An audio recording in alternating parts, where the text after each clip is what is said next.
Well, don't worry about it, we should start now. Granny K. Keluo, take us to that. Rocket Man.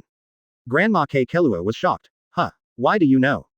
Bingshan was also a reaction, but Locke didn't intend to explain more, but just smiled and said, I said I can tell fortunes, do you believe me? Okay. Let's go quickly. Soon everyone came to this underground warehouse that had been abandoned for 8 years, and saw a section of the shark-headed sea train, which had been repaired by the iceberg. It can already sail normally, but according to Bingshan's story, the speed of this Rocket Man steam engine cannot be controlled, so it is difficult to guarantee safety. Luffy was already anxiously preparing to go up, but this guy's legs felt weak from time to time as he walked, and it seemed that he had lost too much blood, and it was enough to add some flesh to his monster physique. Just before Nami left alone and didn't know why, Locke looked at the time and predicted that Nami should be back soon, and heard Nami's voice after a short wait. Sorry, I'm late. Hey, what are you doing? Come on up, idiot. Where have you been, Nami, and what is that bag? I told you that there is no time. Meat and drink. Advertisement. Luffy had already finished his meal when he turned his head. Zoro and Locke found some good wine. Luffy apologized while eating. I'm sorry for complaining to you. At this time, another group of people came, the younger brother of the Frankie family who survived after being punished by Locke and then by CP9. They asked Luffy to take them with them, although Nami objected, but Luffy agreed to let them get in the car, after Luffy replenished the food a little. Everyone set off. The Rocket Man and Luffy left the water capital, and the Frankie family brought the top Emperor Blue to connect with them in midair. After that, the 3 foremen of Carrera suddenly appeared, and they followed up quietly at some unknown time, so everyone who was originally hostile will fight together from now on. After driving the Rocket Man to the track, Granny Kekaro also came to the car to join everyone. Nami was still worried about whether it would be okay for Granny Kekaro not to go to the cab in the face of such a big wave. But Granny K. Keluo said with a smile. Ah ha ha, as I said, the Rocket Man cannot be controlled, no matter whether I want to drive it or break it. It is out of control, my job it is to let the train run on the track, and now the Rocket Man has completely entered the automatic driving mode, no one can stop it, ha ha ha. Nami hurriedly looked at Locke for the first time, but Luoke had already been rubbed with alcohol, and Chopper was hanging the bottle on him. Ah, this idiot. Why every time of Zhao Wang's is at such a critical time, I will never bring him wine again. Zoro sneered at the side. Ha ha ha, ha ha ha, it can't be done, this guy Locke. He drank all the wine he brought in order not to let me and him compete for breath. Dwang tail. What a fool. Don't rush to stop that wave. If it is hit directly by such a wave, this sea train will be swallowed by the sea in an instant. Nami hurriedly punched Zoro and shouted at him. At this time, the rest of the people had already gone to the front of the car to attack the waves with cannons, but their attacks only caused a little splash in front of such big waves. Chapter 129. Let's make a big fuss, Sanji. Luffy. Let's go to Zoro. Zoro.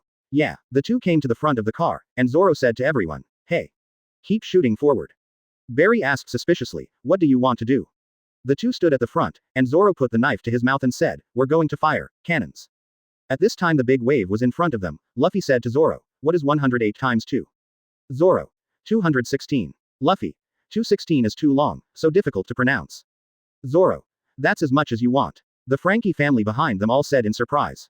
What the hell are they trying to do? What can you do with your bare hands and a knife? He told us to keep shooting. Don't worry about it. Hurry up and cover them. Luffy.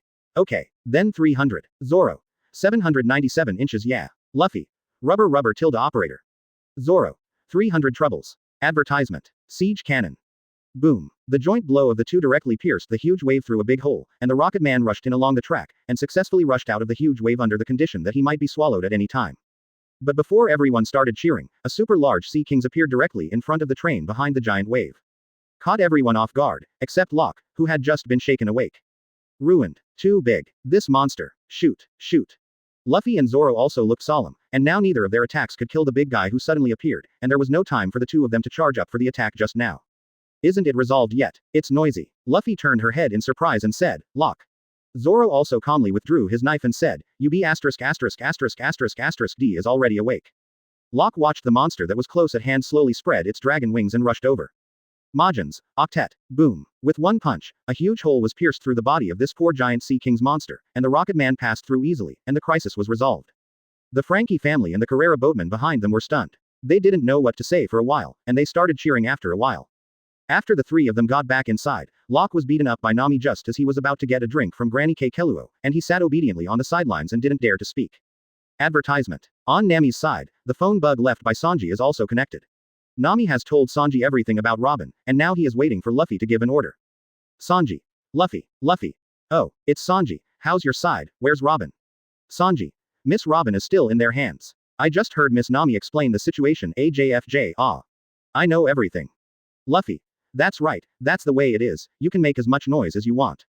The partners were shocked, and Zoro, who has always been calm, hurriedly said, hey. Luffy, stop talking nonsense, let him wait until we catch up, hey. Can you hear the cook? There are very powerful guys in that car.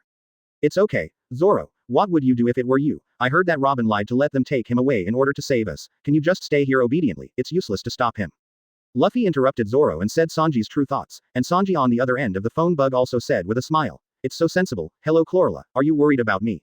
Who cares about you? B asterisk asterisk asterisk asterisk asterisk D. Sanji continued to smile and said, it's a pity. Now that I know Miss Robin's intentions, even if it's the captain's order, I don't intend to stop. Quack. After saying this sentence, the phone bug hung up. If Locke didn't expect it, it should be crushed by Sanji, and Usopp who learned about Robin. Because of his thin skin, he decided to change his identity to save Robin with Sanji, so the Sniper King appeared. Locke's side is also very lively, because there is only one car, and Nami actually changes clothes directly in front of the public. Locke is a little bit unbearable. Go forward and turn your back to Nami and use the dragon wings as a dressing room for her. Now all the partners are full of fighting spirit, which is completely different from before. Luffy was still stuffing meat in his pocket, and was scolded by Nami, and Locke was also scolded by Nami for secretly drinking. This time Nami warned everyone very seriously. Listen, there's no room for error in rescuing Robin this time. If you get stuck in some weird place, or drink to the point where you're out of your wits, you're dead. Seeing Nami's appearance, Locke could only temporarily put away his beloved wine, sat on the ground and began to use breath to restore his state. Chapter 130. Zoro Solo Show. Speaking of which, Locke hasn't seen his own panel for a while, and many things he signed in before have never been used, mainly because he has no chance. Panel. Name. Wolf D. Locke. Hockey. Knowledge color perfect. Devil fruit. Human fruit. Phantom beast. Shira form. Phase 1, Phase 2. Fruit moves. Shira's anger. Sura is furious because of the enemy's constant obstacles, loses half of his sanity to strengthen his body, ignores any control, gains 100% toughness, and will not be affected by any obstacles. Talent. Advanced fighting skills. The full ability is greatly improved in close combat, and can be used instinctively according to the combat situation, various fighting tricks. Tenacious body against cold greatly improves the resistance to cold. The fatal damage to the body will self-freeze. The injury will not have any impact on the body before the ice melts. The fatal injury will occur instantly after melting. Deal with if not in time, it may die. Murloc advantage will not be affected in any way underwater, can be as sensitive and breathe freely as Murlocs, even after eating devil fruit will not be affected. Dragon wings with dragon wings to gain free flight ability, special moves need to be developed by yourself. Longway exudes a terrifying dragon's might, which is equivalent to the human conqueror's haki in the eyes of animals, and can increase deterrence when combined with conquerors. Listen to the voice of all things, you can communicate with different kinds of living things or even non-living things in language or consciousness. Attack moves. Devil's Octet perfect, Deliberate Fist perfect, Undulating Peacock Spear perfect, Penetrating King Spear perfect, Lightning Dragon Fist perfect. Defensive moves. 8 trigrams hyphenation point Golden Bell cover perfect, Energy Absorption perfect. Body moves. Weebu perfect, Water Mantionwa perfect. Recovery moves. Breathing technique perfect, Emergency treatment perfect. Advertisement. Special moves. One Leaf blocks eyes, Chaos Gold Watchman, controlling cranes and capturing dragons. Buff. All abilities are improved. Equipment. Edmund alloy gloves, gloves made of the hardest metal known to be indestructible by mixing meteorite components into carbon alloys, seastone material, can be fused. Number of check-ins. 35. Locke has time to study the new trick abilities that have been signed in during this period. The first is Longway, a special talent ability. The introduction is very clear. The conquerors in the animal world is very vivid, and then there is the unique technique of Tangman to control the crane and capture the dragon. Simply put, it is 4 or 2. With this tactic, when facing some super-sized guys with particularly terrifying strength, Locke cannot choose to go head-to-head, which is a very good method. It is another brand new fighting technique. And then there is the new movement technique, Water Mantionwa. It is not a fancy movement technique. Locke can ignore the water surface after casting Water Blossom, which means that Locke can regard the sea surface as land, so that if he encounters an enemy halfway in the future, Locke can even go directly into the sea and run to fight. It can be said that the sea has almost no threat to Locke, and the reward for the next sign in is also what he is looking forward to very much. It is rumored that Hawkeye, who has the qualifications of a king, can only be awakened, temple. When Locke was thinking about these things, the noise of the crowd made Locke stop and get up to check. Hey, Zoro, cut it, it's in the way. Oh, Locke came to the front of the train just in time to see Zoro's highlight moment.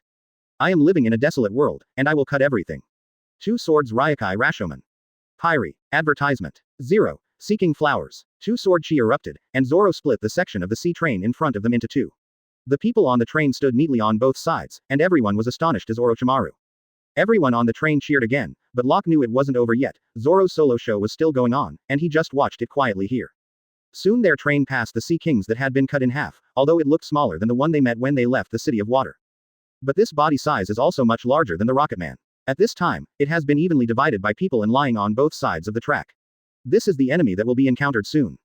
This guy is also one of the few people in the Marine that Locke knows has real justice, Naval Headquarters Colonel T. Penn. I'll just say it once, get out of the way. While speaking, Zoro had already put on a headscarf, and seemed serious. This is the way to justice. I am Colonel Naval Headquarters. I can't lose Marine's face. I want to stop you from cutting you in half. Penn stood on the track and drew his sword. That's not okay. Our destination is behind you. Zoro had already put the 3 knives in place after speaking. T. Penn also rushed directly to the Rocketman and shouted, come on. I hate the curved knife technique the most, the right-angled flying bird Penn's big bird. Leaping slash. This guy is a unique move as soon as he makes a move, a straight slash rushes towards Zoro, and Zoro poses. 3 swordsmanship hyphenation point Yuki. Then he rushed out directly, saw through T. Peng N's tricks in the air, directly shattered his slash and came to N. Claw. Pyre. With one move, the winner was already divided, and T. Penn was defeated. He flew in the air for a while and fell into the sea behind him. Zoro caught Rocketman's front 9 in time. Chapter 131. Robin's Weakness. Locke looked at the direction where T. Penn fell and said with a sigh, from the disintegrated train to brave the storm to chase the sea train, it is really brave, but we will not stop. Your justice may be heavy, but it also carries a lot of burdens.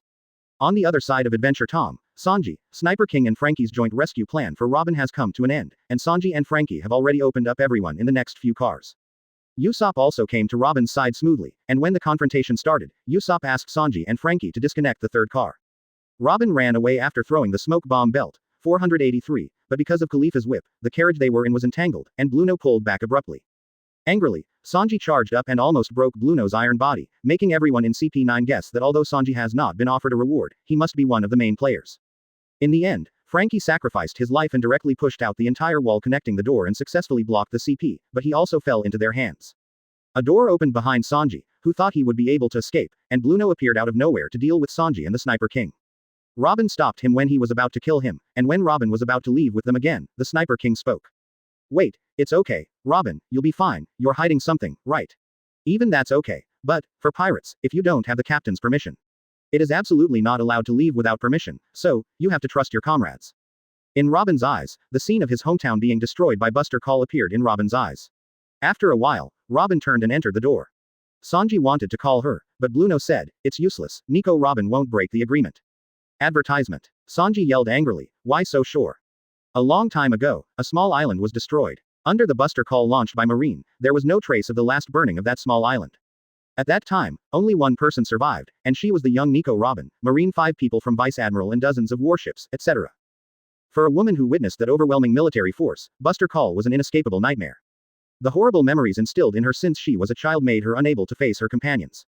Lost the courage to resist us. Sanji's expression was already angry enough to reach ultimate, and he shouted towards Bluno who turned and left. Miss Robin has no courage to resist. He, just wait and see, we will definitely let Robin come back from the bottom of his heart of. On the way back to Locke, I ran into Hengang who thought Grandma K. Killua had been taken away, but the Rocketman's strength was no match for Hengang. They were turned upside down by Hengang, and in the end Emperor Blue disappeared, and they directly deviated from their original track, and they didn't know their direction for a while. Fortunately, Nami, the most powerful navigator in the world, was there. With Nami's active efforts, she found the correct current, and Granny K. Killua put the train back on track. Emperor Blue and Frankie's family who were still on the track picked up Sanji and Sniper King. It didn't take long for everyone to join up, and Eni's lobby could already see it. Luffy and Chopper's eyes lit up and said at the same time, the Sniper King of Sniper Island. Sniper King. Yes, Usopp and I are good friends, this time I was entrusted by him to come here to wish you a helping hand. Luffy stammered excitedly. Ying. Hero. That's what I thought when I saw you wearing a cape, it's so cool, this is the first time I've seen a hero. Chopper also brightened his eyes and said, as that's so the one with the cape is the hero. Advertisement. Luffy said seriously. Of course, the baboon with the cape is also a hero. Chopper. Really? However, at this moment, the partner behind him guessed who this guy was at a glance. Zoro. It's Usopp. Nami. Usopp, it's good that he's safe and sound. Locke. Really, they are the only ones in the world who can't recognize this kind of disguise. Just when everyone was complaining, suddenly Sanji said, Miss Nami. Nami glanced at Sanji suspiciously, and Sanji continued to say 1.8. There are also idiots other than Ms. Nami, before you go to save Ms. Robin, please listen to me. Afterwards, Sanji recounted what Bluno said to him before, so that everyone must understand one thing now, that is, even if everyone rushes to Eni's lobby Robin now, they may not leave everyone as expected. Because now CP9 has what Robin fears the most, but these difficulties will naturally be solved in due time, so now it only needs to be the same as Luffy's thinking. It was almost Eni's lobby, and Barry took out the approximate map of Eni's lobby that he drew from memory, which was quite vivid. Chapter 132. Signing in at the Eni's lobby. The outer layer of Eni's lobby is surrounded by a circle of iron fences. The whole island can be divided into 4 parts, namely, the front island, the first main entrance, the main island, the Tower of Justice and the Bridge of Hesitation. There is also the Gate of Justice located at the back of the island. According to Barry, if they don't save Nico Robin and Frankie on the way from the main gate to the Gate of Justice, they will lose. Luffy also retorted in doubt. Why? No matter where Robin is taken, we just need to chase her until we rescue her. Nami immediately said. I have already said before I came out of the water capital. After walking out of that door, the front is either the Marine headquarters or the deep sea prison, so we must have a result before that. Barry is also very sensible. Oh 9. That's right, and after all, even if all of us rush in, the chances of meeting CP9 and defeating them are only you. I have followed you all the way, and I know your strength very well, so these 5 in a few minutes, you stand still at sea and rush to the island with this rocket man from the main gate. At this time, the members of Frankie's family behind everyone also said, let's take a step ahead and pry open the main gate and the front gate of the main island to make way for the train. No matter how many people we fall down, I hope you can keep going forward without any worries. We only have about 60 people at most, and we will definitely lose to an army of 2 or 3,000. You guys must avoid these insignificant battles and concentrate on dealing with CP9, Brother Straw Hat. Locke suddenly said. Don't worry, everyone will be fine, I will be the first to go to the island to open the way for you. The members of the Frankie family quickly dissuaded them. No, Brother Locke, you don't have to worry about our safety. Yeah, since we have decided to come here together, no one will be afraid of death. Brother Locke, you'd better save your stamina for dealing with CP9. Nami and the others also planned to persuade Locke, but Locke still said with a calm face and a smile. No, let me go first. Don't say that you are not afraid of death. If you die, you will have nothing. Since I can do it, I won't let any of you do this kind of meaningless death. Advertisement. The Frankie family wanted to continue to dissuade. Zoro said. Okay, since he has already made a decision, what you are saying is useless. Our deputy captain is the same as that idiot captain, and the decision will not be repeated. Change. So now it's just a matter of trusting him. Everyone. This is the front of the island. Enjoy the sky behind Eni's lobby. That is the Gate of Justice. Granny K. Keluo's voice came from the loudspeaker. Everyone started to get nervous. Locke slowly got up and moved his rusty body and said, "Then I'll take a step first." Locke left the carriage, the dragon wings spread out and flew in the direction of Enel's lobby. Soon Locke was in place, and the landing sign was completed in one go. Sign in. Congratulations on the successful sign in. The reward Conqueror's Haki has been issued. The next sign in location. Enel's lobby. Conditions after successfully rescuing Robin. Reward. Weakness perception. The moment he successfully signed in, Locke directly and perfectly mastered the method of using conquerors.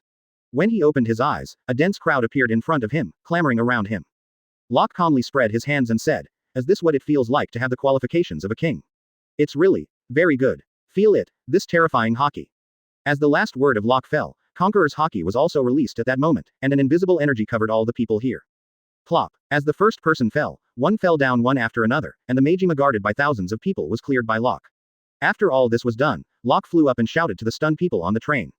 "Hey, what are you still doing? Let's go." Advertisement. At this time, the only person left at the main entrance of Enel's lobby was in a panic to notify the people inside with a phone bug. "This is the main entrance. This is the main entrance. Inform the commander and the guards at the front gate of this island that there are intruders, and all the guards at the main gate are wiped out." What? How many people are 750 in the invasion? Report. Ah no, there is another intruder. He flew over from the sky. If you read correctly, it's Luffy the Straw Hat. Luffy the Straw Hat with a bounty of 230 million, is he the one who guards the front gate?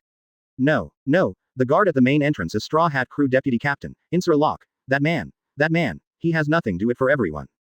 Quote. Locke followed the voice to find him, but he didn't expect that there was another person leaking information here, which made Locke very dissatisfied with his performance. Sure enough, I missed one when I used it for the first time, so please rest now. Boom. Locke made the surviving guy faint with a knife in his hand. Looking at the phone bug that hadn't hung up, Locke picked it up and said with a smile. Moshi, can you hear me? If I'm not mistaken, you can too, Spandam. Chapter 133. Make a mess. That's right, I'm Spandam, who are you? Ah, hot. The coffee is poured. Spandam on the other end of the phone showed his stupidity to the fullest. Locke continued. I'm Locke, and I have something to tell you. If you dare to hurt Robin, I will take your head off and hang it on the flagpole when I see you. Quack. After speaking, Locke hung up the phone. At this time, the Frankie family had rushed in with the rest of Yaga Laboon, and Locke rushed inside directly. Hearing the soldiers' report before, as expected, Luffy didn't follow the plan, and rushed in by himself again. He went through the door. Hurry up, really go in. Contact the chief quickly. The main entrance of the main island is calling for the chief. Straw Hat Luffy has broken into the main island. As soon as Locke arrived here, he heard the voices of these people and said helplessly, Luffy, why are you in such a hurry? I don't know how to clear the soldiers on the road, and I don't lack this experience. At this time, the soldiers on the main island also noticed Locke, and rushed over with their guns again. Locke dodged casually, grabbed one with both hands and threw it into the sky. With the help of Weebu, Locke quickly cleaned up all the guards in front of the gate of the main island, and when he came to the gate, Locke stretched out his right hand and shook it. In the next second, the glove covered his hand, and he punched down. Advertisement. Boom. The huge door was directly blasted open by the terrifying force. Locke retracted his gloves and continued to rush inside without any haste. Locke felt relaxed. But he forgot to help his friends open the first main door, and now Frankie Shihia and Carrera's foreman are entering the door and fighting the additional guards. Fortunately, their combat power was still able to deal with these guards, and they opened the main door after a while. The first gate, the main gate. Breakthrough. Oh, what's with that hole? Did Brother Locke and Brother Luffy do it? Don't worry about it, it looks like they've already gone in, hurry up. There are actually 2 guards at the front gate of the main island who did not show up because it was night when they came, but there is no night here at Enel's lobby. But the people here are still working and resting at normal time. When Luffy and Locke passed by, the 2 guards were still awake, but when Frankie's army entered, these 2 guys were woken up. The former gatekeepers of the main island, Oimo and Cassie, are 2 guys from the giant clan, but there is no need to worry too much. The Frankie family and Carrera's foreman are not useless either. It's not that difficult to take down those 2 giants. Luffy has already started making trouble in the main island. Although he was alone, facing these guards who couldn't hurt him at all, it was not too easy to clean up. There were more than 10 guards with more than 500 casualties. Advertisement. Locke followed closely after entering the main island and began to clean up the guards all the way. At this time, the partners waiting outside couldn't help themselves anymore. 5 minutes was up, and they had almost opened the second door, as Locke had been taking his time clearing away, resulting in an increasing number of guards. Gradually, Locke's path was blocked, but Locke released conquerors again, and hundreds of guards were all down in an instant. Because of the activity of the 2, the main island has turned upside down, and the leader here has come forward, Judge Enel's lobby, the 3-headed Baskerville. That's right, this guy really has 3 heads, it's scary just thinking about it like a monster. At this time, the Frankie family and the Carrera foreman have successfully broken through the second door. But the first door was closed by the guards who rushed over. At this time, the rocket man on which the partners were riding was ready to rush through, and Zoro let Hengang push it to the iron fence. Then, under the full speed of the rocket man, it flew up and flew directly over the main gate. At this time, Enies Lobby's first-level guard sent by the presiding judge of the main island's main gate, the loyal dogs of the law appeared. They blocked the Frankie family and Foreman Carrera, and woke up one of the unconscious giants, but unfortunately, the rocket man that the partners were riding fell from the sky. Just bumped into this giant, used the guy as a bumper, and landed in a pretty good, kingly, safe way. Rocketman 1 Luffy arrived on the main island. All the good guys have nothing to do with the previous plan, their doors are all open, and Luffy and Locke have already entered by themselves. The rest of the people flew indirectly with the rocket man, and it was completely redundant for them to open the door. It can also be said that they were opening the door for themselves all the way. The guards began to surround the rocket man who descended from the sky, approaching cautiously. Suddenly 2 murderous auras appeared, and all those who approached were blown away in the blink of an eye. Zoro and Sanji came on the stage, and the main force of the Straw Hats came. These guards, who had no combat effectiveness in the first place, had no power to fight back at all. Chapter 134, Enies Lobby. Zoro. Huh, wouldn't it be better to say hello first? Sanji. Are you kidding me? No need. That swordsman, I know him. The Straw Hat Boy's subordinate, that Nanaroya. Sanji taunted. It's said to be a subordinate, hee. Zoro mocked. Then you are inferior to me, Pirate A. What are you talking about? If I am also offered a reward, the reward will definitely be several times that of yours. Alright, Pirate B. Hey, B asterisk asterisk asterisk asterisk asterisk D. Then C is fine. When the two were arguing, Nami had already started to charge up. After a while, the hot and cold bubbles formed a huge dark cloud in the sky, and the charge was completed. Thunder and lightning weather. Zilla. A large number of lightning fell, and the field was cleared instantly, because the first 737 uses almost affected Nami himself. Watching the fallen guard Sniper King is feeling the power of the new version of the weather stick. Inadvertently saw Zoro and Sanji who were lying in the crowd and also blackened by electric shock. It seems that Nami's move does not distinguish between enemy and friend at all, and the range is AoE. Advertisement. After solving the surrounding guards, everyone saw the collapse of the building in the distance. Without thinking, they all knew that it must be Luffy or Locke, so everyone followed the footsteps of the two and began to move deeper. Locke's speed was not slow anymore, but he just couldn't run into Luffy, because Luffy never took an unusual path. Locke cleaned up the guards around him again, looked at the unopened door in front of him, and said helplessly. Where did that guy Luffy come from? Forget it, I'll just open the door. After speaking, Locke put his hand on it to feel Aokiji, the thickness of this door. It seems that it is much harder than the previous 2 doors, but it is only a small problem for Locke. Clenched fists with both hands in an up and down posture, powerful strength is accumulated in the fists. Transparent King Spear. Boom. The super penetrating impact directly shattered the door leading to the Tower of Justice in front of Locke, and as soon as the road opened, Locke directly spread out his dragon wings and flew in. A group of friends on this side drove the huge Emperor Blue all the way ignoring the guards and dashed forward, while Carrera's 3 foremen stayed behind to help them stop the guards. Luffy did not take an unusual path, and slipped in from that place without knowing it, but just before Luffy landed, a door opened. With his first encounter with Enies Lobby, and the first time Luffy has put on second block, Locke felt compelled to watch the fight. Robin's in the building right behind you, get out of the way, dumbass. You don't seem to realize it, this is a world-class crime. What do you want to say? Advertisement. The world government has assembled the forces of more than 170 countries all over the world, but you have invaded the islands belonging to this huge organization, which means that you are making enemies of all countries, and the government will use its majesty to express to you the world declares all your sins, and condemns you to a cruel death. I just want you to get out of the way now. Whether I let it or not, I'm just telling you little pirates who have sneaked into Enies Lobby, you have no future, and fighting is useless. The power of our 6 styles of taijutsu is not something you can compete with. Regardless of what Bluno said, Luffy began to warm up on the spot, and suddenly there was another voice above their heads. It seems that I'm not late yet. Luffy looked up and said with a smile, Locke, you're here. Bluno also raised his head to look at Locke. His face lost his previous calmness and nervousness in an instant. He looked at Locke and said, since you have all arrived here, it seems that there are only 5 casualties. It is really a fake news. 5 people. Maybe you didn't listen to all of them. We've cleaned up about 5,000 people all the way here. Oh, by the way, I want to ask you something. Is Robin okay? The reason why Locke asks this is because the scumbag named Spandam in the original plot will fight with Robin, punching and kicking in various ways, and Locke threatened that guy before because of this.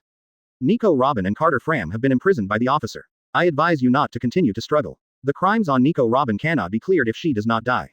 Locke was speechless for this guy's words, and didn't say a single key word. At this time Luffy suddenly spoke. Locke, you don't need to intervene in this battle. I will leave this stupid cow to me.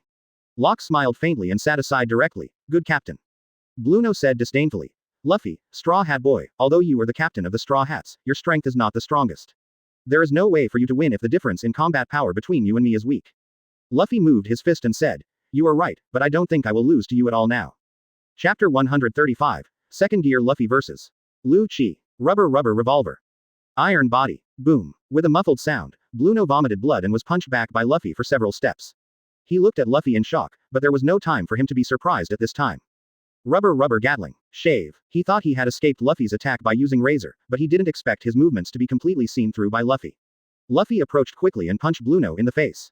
Boom. Bluno shattered a column abruptly and fell to the ground, standing up with blood dripping from his mouth. At this time, Luffy behind him put on a straw hat and said, "What happens to the world? What happens to the government? It's up to you. We're just here to get Robin back. I underestimated you. I didn't expect you to be able to keep up with my shaving speed. It seems that I have to be more careful. It seems that blows are useless to rubber people. If so." Shish. Bluno used Moonwalk to quickly approach Luffy in the air, and used Tempest Kick to output crazily, but Luffy avoided them all, and finally was overshadowed by Bluno's fruit accidentally. However, Luffy was still not injured, and the two continued to compete, but Bluno was using his full strength, but Luffy hadn't started to exert strength yet. Advertisement. Watching the battle between the two, Locke can find that Luffy's sense of knowledge has begun to awaken, and he can basically predict Bluno's attack. In the normal state, Bluno's iron body can also be hard-steeled. The two fought back and forth for a while, and once again they collided with Luffy, which directly changed the track of Bluno Tempest Kick. The two confronted each other again. Bluno was doubting his life, but Luffy suddenly smiled and said, "No, I can't do it if I keep doing this. The time I met Aokiji I was thinking, if there is such a thing in front of this sea again if I have a strong enemy, I need to become stronger. I have already been left behind by Locke too much. Anyway, I am also the captain. Every time I can only watch Locke desperately protecting his partners, so I need to become stronger." Bluno. "So what are you going to do?" Luffy continued. "I tried my best to think of many ways to fight, in order not to lose anyone, in order not to let anyone leave me. You can't beat me, all my moves have evolved level 1, enter second gear." Locke looked at Luffy at this moment and couldn't help but marvel, because this was the first time he saw Luffy turn on second gear so closely. At this time, the skin of Luffy's whole body became red and steamed, as if taking a stimulant. When the second gear is turned on, Luffy uses his feet as a pump to inflate the blood to speed up the blood flow and strengthen the body. Because of the particularity of the fruit, Luffy can withstand the extremely high blood pressure brought by the second gear. The body strengthened by the second gear can make extremely fast movements, which can cause the enemy to be attacked unconsciously. The extremely fast speed and the enhanced strength make the second gear attack more powerful time as much stronger. Looking at the changed Luffy in front of him, Bluno didn't feel that he had become stronger, and complained, "Shift. The moves have evolved. Steam comes out of the body. Are you imitating a steam engine? What kind of tricks are you playing?"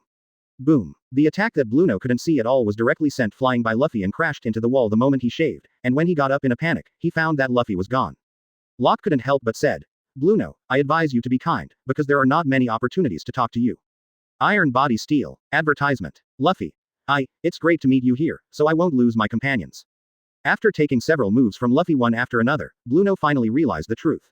Not only did Luffy's moves fully evolve, but he also fully mastered one of the 6 moves, shaving. But his current speed is too slow, not enough to watch at all. After the sneak attack failed, the two faced each other again, and the next step was the final attack. "Bluno. What are you talking about? I can't understand it at all. Isn't it because you met us that you are going to be a partner? The more you talk, the more outrageous you are. Are you insane? Rubber jet pistol. Rubber. Zero." Call out. Before he could react, he was punched and flew from the side. After getting up again, he still couldn't see where Luffy was, and was hit several times in a row and fell to the ground. Luffy smiled and didn't talk nonsense with Bluno anymore, with one hand stretched out in front and the other behind to accumulate energy. Rubber jet. Bluno opened an air door to hide, intending to sneak attack Luffy, turning his body into a door like before, thus restricting his movement. Zero. Seeking flowers. Bluno continued to taunt. "Are you planning to aim and then attack? This will only allow me to find more opportunities to avoid. Just aim and show me. Shave."